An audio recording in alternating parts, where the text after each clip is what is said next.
оп-оңай сұрақ. Үй жануары шөп жейді, дұғыдық деп шабады. Апа, ол неміш? Үй жануары шөп жейді, дұғыдық деп шабады. Айтпаймыз. Жылқы. Жылқы. Ол не, апа? Есек.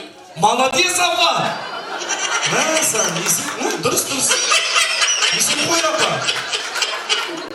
Рахмет, төрлетіңіз, жайғасыңыз. Подарок үшін емес, ағайын. Шынымен қолды көтерейік, сондай еркек бар болса.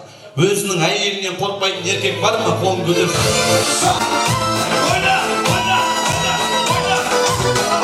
Кейіңізге қарасам, сәл қорқатын сияқтысыз. Бұлай жасайық, есіміңіз қандай? Мұрат, сіз кім боласыз? Мен ба? Нағашы. Нағашы, әйеліңізден қорқамыз ба, қорқпаймыз ба? Әйелім жоқ қой, бойдақ.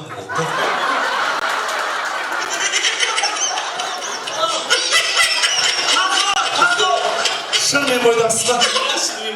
Рахмет.